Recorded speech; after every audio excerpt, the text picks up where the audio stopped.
Hyke. Northern Lights looks like a chill camping trip with witches, until the screen fills with robots, lasers, and one pink murder bunny drop-kicking everything. The hook is clean. Can a cozy camp sim and a frenetic 2D action game live in the same tent? And is it worth your weekend? Context first. Developed by Blast Edge Games with Akatsuki Games and published by Aniplex, Hyke, Northern Lights launched September 18th, 2025 on PS5, Switch 2 and PC. ESRB everyone single player. The setup is a post-war world where witches lost. You play Hyke, a young witch searching for her missing mother, guided by a mysterious radio voice. Structurally, it's mission-based. Each region has a small town hub, a handful of stages, and a campsite that becomes your home base.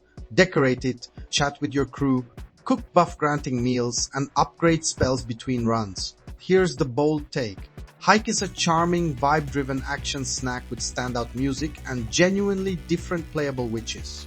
But it's also a simple, sometimes repetitive loop with bosses that skew easy and a story that's more scaffolding than saga. If you want a 12-hour power cleanse between heavier RPGs, it hits. If you want deep systems and intricate level puzzles, you'll bounce. Let's talk how it plays. Stages are top-down dioramas with a fog of war. You pick a pre-stage perk, optionally cook a dish for a second buff, and head in. You're clearing enemies, dodging hazards, and finding exits while dealing with gimmicks. Freezing fog, batteries that power cannons, floor tiles that shock anything standing on them. Little environmental gotchas can be turned to your advantage. Lure a pack into a laser's path, kite a mob across a shock floor. Hyke wields melee and 2 equipable spells. Other witches bend the rules in fun ways. Rico can lifesteal on basic hits and transform into a stuffed rabbit bruiser for burst damage, but she pops back to squishy after a few hits. Fallout tags enemies with vines to paralyze crowds. Hall Keeper lays elemental sigils and walls. Extra, the ET of the group, leans into weird utility. Mother Brain flips the format into a twin-stick shooter for her segments. The variety's real. Different move kits mean different room plans. Where the split emerges is friction and depth. Multiple critics clock the same pattern. Combat feels fast and readable, the witch roster is diverse, and the soundtrack slaps. But stage goals are routine. Get from greenlit entrance to greenlit exit, towns are mostly vendors, and side quests boil down to arena challenges. Some bosses can be stunned and farmed with basic evolutions, especially early. Meanwhile, the cozy bits, the campsite decorating, photo mode, hanging with the crew, are flavorful but mechanically light. If you need sim depth, you'll find the camp cute, not compelling. Pattern interrupt, voice acting. It's oddly allocated. Main story scenes are text only, but the slice of life camp events are voiced. It's a vibe win. Hearing the girls banter humanizes the crew, but it makes the quiet mainline feel even quieter. File under budget triage you'll notice. Combat nuance lives in resource cadence.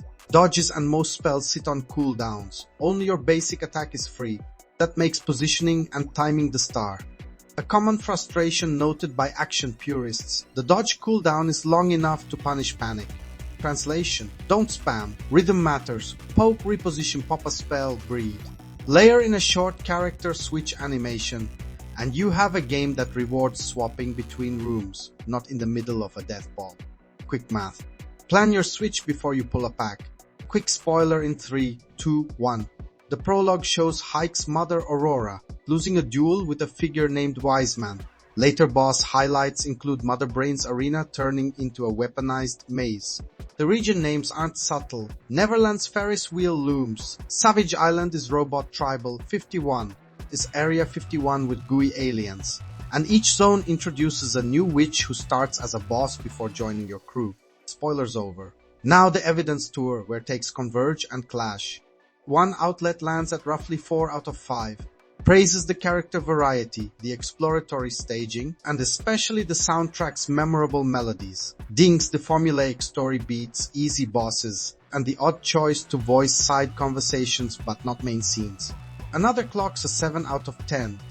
Calls the game simple but charming, loves the camp customization and the visual style, but notes bare-bones exploration and a combat loop that can feel repetitive until difficulty spikes force you to engage with the kits. A third sits near 73 out of 100.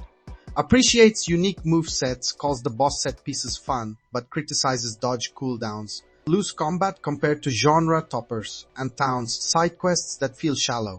Synthesis. Everyone sees the same bones. The difference is how much you value vibes over variety. What about art and audio? Portraits look like they stepped out of a shoujo anthology. Soft lines, expressive faces. The pixel counterparts are cute but sometimes lose detail compared to the stills. Environments reuse props, so if you mainline in one sitting, debut sets in. The soundtrack, though, does real work. Dramatic tracks swell during boss beats, battle themes punch above their weight, and even camp tunes set the mood. If you game with sound up, your enjoyment rises.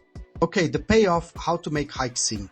Treat it as an episodic series. 1 or 2 missions, then break. Use cooking, it's not fluff. A simple speed or damage buff can be the difference between kiting a horde cleanly or face tanking a stun lock. Rotate witches based on stage gimmicks. Rico for sustain in attrition maps. Fallout for crowd control when traps funnel enemies. Hall Keeper for elemental lanes when lasers and batteries force you to hold ground. Practice a pre-room swap. High five in your specialist before aggroing. Manage that dodge like a resource. Wait for wind-ups, not for panic. And yes, there's a healing ring build that can trivialize trash. It won't carry you through every boss, so don't let it become a crutch. Counterpoint time. Repetitive isn't always a sin. Some loops are meditative, especially paired with strong music and snappy controls. Hyke leans into that. The camp's photo ops, the cozy chats, the decorating, they're intentional palette cleansers, not a second meta game to master. If you want Stardew depth farming or Hades-tight combat, this isn't that. If you want a breezy road trip with bursts of chaos, it's squarely in that lane. Platform footnotes. PS5, Switch 2 and PC all handle the simple visuals fine, but handheld play accentuates the snackable rhythm. Short stage, quick upgrade, back to camp. No co-op, no live service craft, no shop rabbit holes. You're here for a contained single-player arc. Veteran Games verdict, recommend with an asterisk. If you vibe with 90s adjacent anime energy, like swapping distinct kits, and appreciate a good soundtrack carrying a simple loop, Hyke will charm you. If you need dense systems, branching puzzles, and high mechanical ceiling, it'll feel like a pretty postcard. Lovely to look at, light to the touch. If this kind of no BS deep dive is your thing, hitch a ride with Veteran Game and hit subscribe. If you're nodding or yelling that cozy action is a marketing oxymoron, toss a like so this take survives the algorithm. Final spicy prompt. Does blending campfire cozy with arcade action create a stronger mood cocktail? Or does it water down both genres into nice but forgettable? Plant your flag and tell me which you're maining.